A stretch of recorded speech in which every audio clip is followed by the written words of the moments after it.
Hello, Droppy Fam! Bongga! So, andito ko ngayon sa office ng Droppify para makita naman ninyo today kung paano nga ba ginagawa ng Droppify yung mga trabaho nila para matulungan yung mga dropshippers. So, let's go! Ay, may doorbell! Hello! Welcome sa aming Quezon Hi, City Bongga. office. Tutour mo daw ako today, sir. Tayo sa ay inyong iikot. office. Nahihiya ako ng bongga kasi parang ang tahimik nila. Actually, itong office natin, 2 hectares daw. 2 hectares! Dito tayo sa Wing A ang tawag namin dito. So, nandito ang mga tawag nito, Viber support natin. So, yung mga subscribers, merong sarili silang support.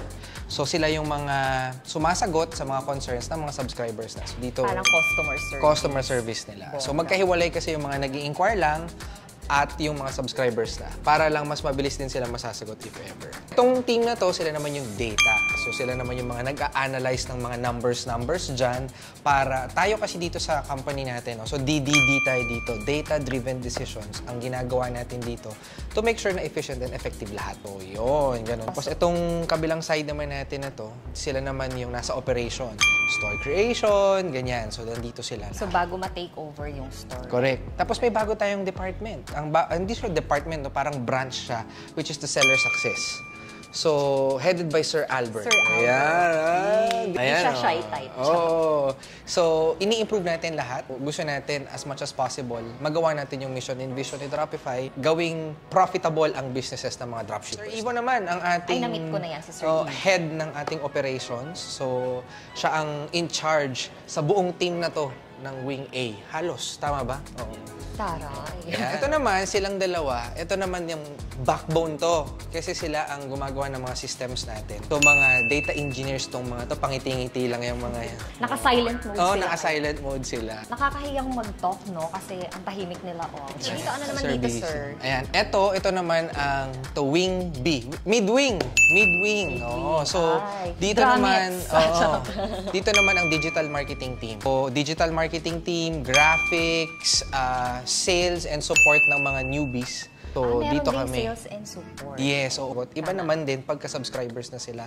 So, dito. So, ito naman, may HR din tayo dyan. Tapos, pwede na tayo pumunta doon sa kabila. May mga madadaanan din tayo, mga specific rooms na ginagamit ng Droppify. So, dito, ito naman ang ating live streaming room. Ay, ang taray. Dito rin kayo nag-i-interview ng mga nyo, di ba, dropshippers? Yes, sir, dito. no? Dito lahat ginagawa, no? Ginawa natin to for that purpose only. Na for interview, for shoots, mga ganyan. Gusto ko itanong sa'yo kung ano yung masasabi mo dun sa mga dropshippers na naging successful na sa Droppify. Alam naman natin yung kumikita sila ng malaki. Then, nagtayo sila ng sarili nilang company or kaya nagsarili na talaga sila, hindi na sila nag-dropship. Anong masasabi mo doon? Actually, wala naman kaming bad blood. Actually, happy pa kami.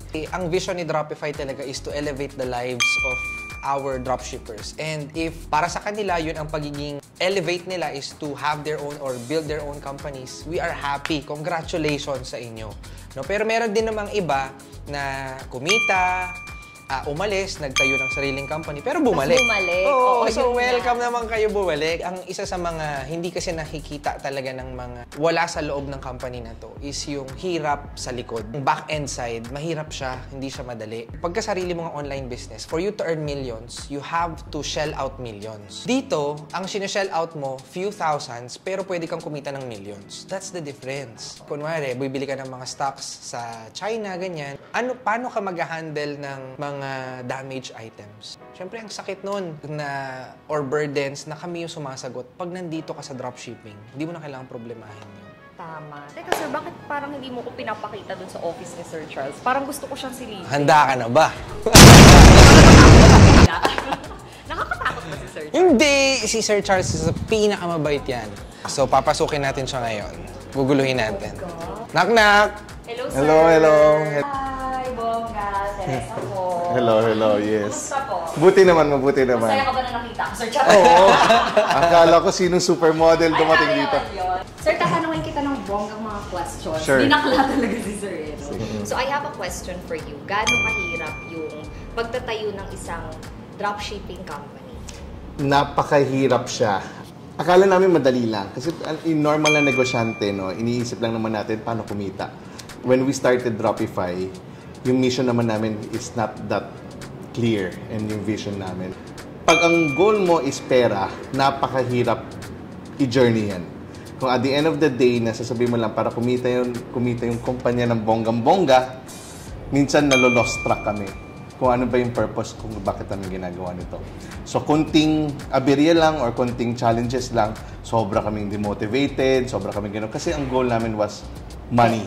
Yung start namin, kaya napakahirap ng challenges. Pero eventually, nag-grow naman kami, na-find namin yung purpose, yung meaning namin, why we do it. So, kaya kami nag-i-improve. Ang purpose namin is really to help microsellers to be competitive in the e-commerce space. Yun yung pinaka-goal namin na yung microsellers someday, ma-move namin sila to become a small entrepreneur. Nagfo-focus kami doon, hindi kami nag-focus sa SME, nag-focus kami sa microsellers. Kasi maraming Pilipino, maraming tao, ang kulang lang nila is opportunity to grow. Yung challenge naman, sir, kasi alam natin na nandito na ang Dropify nung pandemic. Anong taon po yung pinakamahirap? Pinakamahirap talaga is yung end of first quarter ng 2021. Yung nagba-bounce back kami. Kasi we started everything from zero. December 31, nasunugan kami.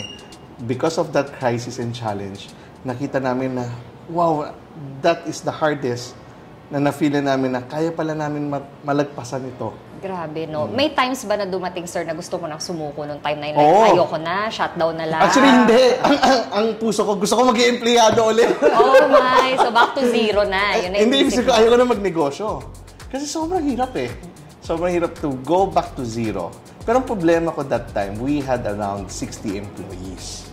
Tapos alam ko naman, sabi ko, natikman ko naman yung dropshipping business o yung natikman ko yung, ibig sabihin ko, yung success on our first year. Alam ko may purpose. Doon na pumasok na, hindi, kasi ang pera, isang snap, pwede mawala eh. So na-realize ko na merong purpose si Lord or merong gustong ipamulat sa mata ko na I can take it away in a snap. Everything. Kailangan mo gawin to kasi may deeper journey or deeper things na kailangan mo gawin for the business to grow. Ang galing, ano? Kaya talaga, minsan, sir, dumadaan talaga sa ganong journey. Pag sumuko ka, talo ka talaga. And you think best naman yung decision na nagtuloy-tuloy kayo? Yes. May peace eh. So, pag may peace ka and nakita mo naman na hindi ka pinabayaan ng Panginoon, hindi kami napabayaan. Tama. Never kami nag-lay off. Isipin mo, pumasok sa isip namin, paano namin papasweldohan itong mga empleyado? Walang pumapasok na income, as in zero. Kasi wala naman kami inventaryo. So, isipin mo na parang, paano namin na-sustain yan? So, everything fell into right place and the opportunities came in. So, pagbalik namin, sobrang lakas ng sales. So, alam ko na tinawag kami dito na ipagpatuloy mo to. Tama. Kaya may peace kami. Kahit anong challenges na hinaharap namin nila Sir Mike, we still continue to grow. Sir, paano ka nakikipag-compete dun sa mga ibang dropshipping naman na company? So, ang maganda, babalik tayo sa mission and vision. No? So, yung mission and vision namin, because dati talaga pag may nagtayo na dropshipping company, ang goal namin, kailangan matalo natin to. No? Kailangan matalo. Ang goal namin ngayon is, ang goal namin is abundance. So, in short, nakikita namin yung mga competitors namin, nakakatulong din naman sila sa Pilipino eh. Totoo po. So, in short, whether this company grows, that company grows, we're happy kasi at the end of the day, it's the mission. Pero dati, yung initial reactions namin nung nag-start kami, kasi nga money-based ang purpose namin is talagang kailangan panalo tayo all the time. Pero at the end of the day, babalik kami sa mission, hindi naman about pera eh. It's about how we can help other people. Ang galing, pang Miss Universe. Diba? Ang dami nating natutunan kay Sir Charles ngayon, kahit konti lang yung chikahan natin. And syempre, ayoko naman abalahin si Sir Charles kasi I know you're so busy, sir. Pero thank you so much po. Pa-shoutout na lang next time. Ayun, yes. Ako, thank you so much po, sir. Thank you po. Bye-bye po. Thank you. Yeah, punta tayo dito. Pupunta tayo sa ating accounting and finance. Bongga kung nasaan ang mga salapi. Okay, extra room ito na ginagawa rin natin ng photoshoot. So, meron tayong box dito Dito tayo nagsushoot ng mga sapatos, yung mga small items na kakasya dyan. Mas nag-improve kayo compared nung last year. Dahil ang laki ng improvement. Kasi yung support nyo dun sa mga dropshippers, mas better ngayon eh. Speaking of studio, mamaya may papakita kaming studio sa inyo. So mamaya-maya yan, antayin nyo na. At yun yung makakatulong sa inyo talaga. Punta na tayo dito. So ito ang ating finance and accounting department and supply chain. Supply chain naman, sila naman yung inaaral naman nila yung mga stocks natin, sila yung mga nagre-replenish, sila rin yung tumitingin sa iba't ibang marketplaces kung ano yung mga products na pwedeng idagdag, ibenta sa mga catalogs na existing ng mga subscribers natin. Hindi ka maniniwala, ma'am, na meron tayong tao talaga specific, ang tinitingnan lang niya price checking. Sa mga competitors, puro price checking lang siya to make sure na ang mga products natin competitive pag binibenta na yan ng mga dropshippers. Tama, kasi hindi rin pwedeng sobrang mahal nyo. Correct. May pa-blue and may pa-green. Ayan. So ditong side na to, ito naman ang tinatawag natin na Kuya Studio. So dito mga pinapagalitan ang... And then, so conference room ito, no, kung saan nagmi-meet din, nag-brainstorm ang mga departments. So, ngayon, may ipapakita ko sa inyo, Studio 5 and Studio 6 na yan. Pero pakita ko muna yung Studio 1.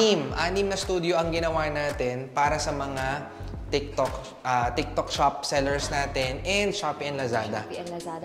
Oh, so you mean, sir, pwede na silang mag-live dito? Yes. So, speaking of studio, live studio siya talaga na pwedeng gamitin, i-rent. Pag naka-annual subscription kayo, free nyo yan magagamit for 48 hours. Sir, ano naman to? Ang dami namang mga naka-box and something. Okay. Active box. So ito, lalabas pa to na bagong feature ni Dropify, Active Box. Bago again. Bago ito. Kasi isa sa mga nakikita nating challenges sa mga sellers natin, sabi nila, wala kaming products on hand. So paano kami magla-live sell? Paano kami gagawa ng sarili naming content? So ito ang solusyon. So gagawin natin, magde-deposit sila kung magkano yung amount na to. For example, itong box na to, ang amount sa loob, 5,000. Magde-deposit sila ng 5,000 kay Dropify. Tapos ito, padadala natin kung nasang sulok sila ng Pilipinas. Tapos isasoli pa nila.